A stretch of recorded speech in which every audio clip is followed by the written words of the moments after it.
Hello everyone, welcome to our YouTube channel, and sa ngayon nandito tayo sa Baguio Country Club. So sa harapan nito or across this is we have yung BCC Blooms. Ayan, so 10 pesos yung entrance fee. And itong area na to or place na to is commonly known as yung Christmas Village kasi dito sila nagsiset up annually every December nga nung Christmas Village. And since it's the flower festival, ang setup naman nila ngayon is parang Korean gardens and Japanese garden. So pagpasok natin, ganyan ang kanyang itsura. To the right side, itong area na to, it's more on Japanese garden pockets. Ayan, so they have some landscapes of bamboos and cherry blossoms and plum blossoms. Nakaka-relax yung parang setup na ginawa nila dito, plus idagdag pa natin na napakaganda ng ating weather and it's cool and a bit windy, kaya ang gandang pumunta dito early in the morning. Dito sa pinaka gitna na part, they have a big tree of cherry blossoms. Ayan siya. Of course, syempre artificial lang ito, pero pag malayuan talaga, you can appreciate na mukha siyang cherry blossoms.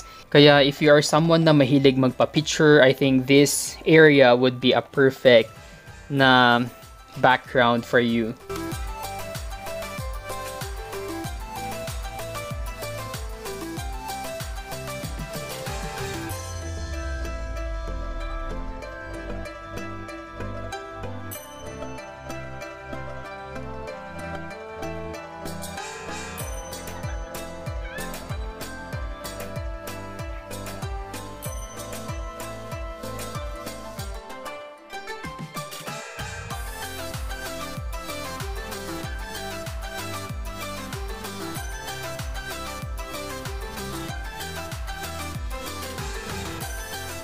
Siyempre, if we will talk about yung Japanese gardens, hindi mawawala dyan yung signature na parang umbrella nila. Yan. So, sa background naman, we've got some bamboo. So, it's a perfect place rin to sit down and take your photos. Right next to it, we have this parang traditional something. I don't know exactly kung ano ang tawag dyan, but it's nice na we can see it personally. Since I often see this sa mga movies, mga Japanese movies or films.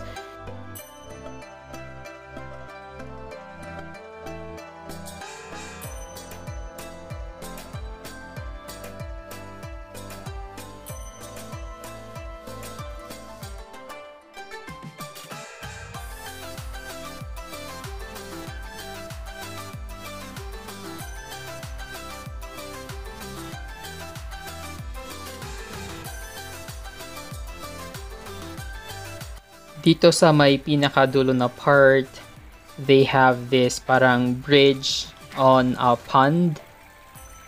Ayan, so let's try to check kung ano nga ba yung itsura niya dito sa gilid na part. But definitely there's a flowing water and may mga fish rin na lumalangoy dyan. It's very alive, diba? And ayan o, I think ito pwede nating gawin sa ating mga gardens.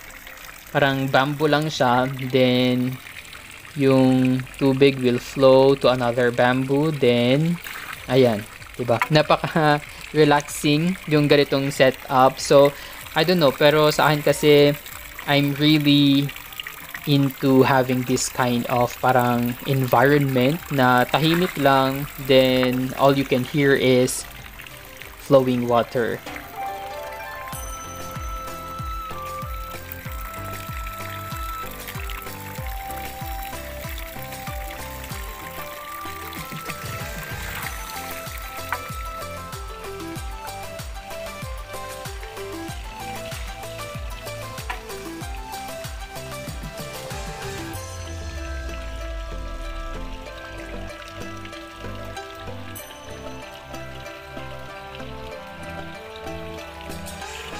Dito sa area na to, mostly ng mga nakatanim are real plants, diba? Doon sa umpisa ng video natin, mostly mga artificial plants yung mga nandoon.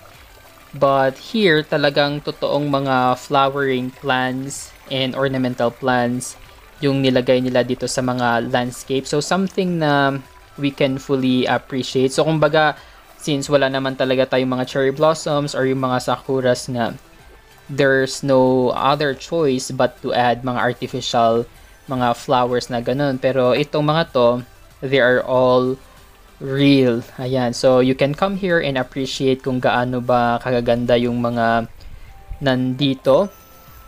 And unexpectedly, may nakita tayo dito sa gilid na mga succulents. Ayan. So, these succulents are for sale for 25 pesos each. Not to mention itong ano natin, parang solar LED lights. Diba? Meron tayong ganyan sa ating garden pero as an update pala hindi na siya umiilaw sa ngayon.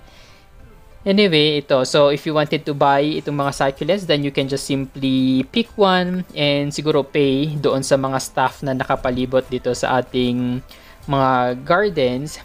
Ayan. So, at first, akala ko this one is real pero malapitan, may kita ninyo is just an artificial one. So, it's a combination of real and artificial plants and flowers dito mismo sa kanilang mga gardens.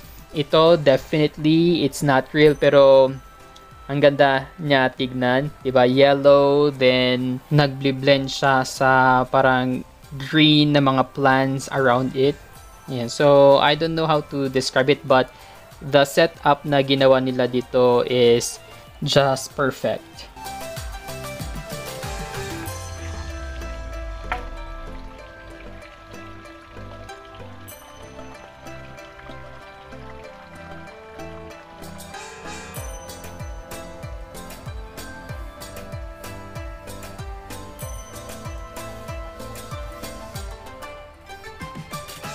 Ito yung parang traditional table setup nila wherein you're gonna be sitting on the floor na parang elevated. And ito, may mga malalaking ornamental plants. So, I'm not really familiar sa mga names nila but if you're someone na mahilig sa mga ganitong plants, definitely you would appreciate din siguro. But one thing is for sure talagang malalaki yung mga nanditong mga potted ornamental plants.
Ito na yung pinaka-center nung mismong parang garden landscapes dito sa Baguio Country Club. Ayan. We have some big fish na talagang they are happily swimming dito sa parang artificial pond na ginawa nila dito.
Another parang pocket garden here is itong tinatawag nilang purple garden. Ayan. So, syempre, it's obvious naman, diba? Parang pink, white, and purple yung ginamit nilang color here. So, maganda siyang tignan pala sa mata. Parang it's very light and nakaka-relax siyang tignan. So, as expected, yung mga nakatanim dito ng mga bulaklak are also color purple.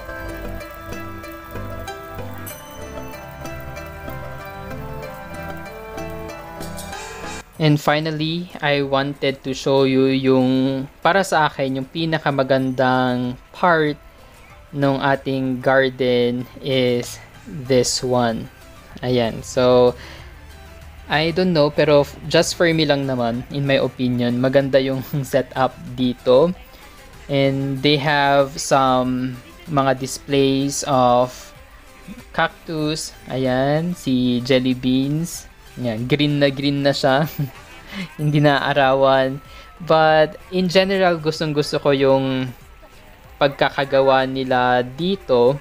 Then here sa labas ng parang shop na yon, we have parang a curtain or an overflowing flower setup.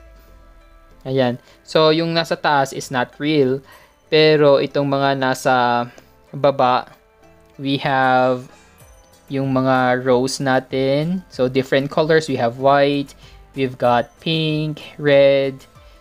Ayan. Then sa likod, we have this mayanas. Everything. Iba-ibang klaseng mga potted plants. So, ganun lang. I think 30 minutes to 1 hour is enough to explore itong landscapes here kasi hindi naman siya ganun kaluwang. Pero napakadaming areas kung saan kayo pwedeng magpa-picture and for only 10 pesos, it's, kumbaga, sobrang sulit na yung pagpunta nyo dito. Thank you guys for watching and see you sa ating next garden tour as we celebrate the Baguio Flower Festival 2022.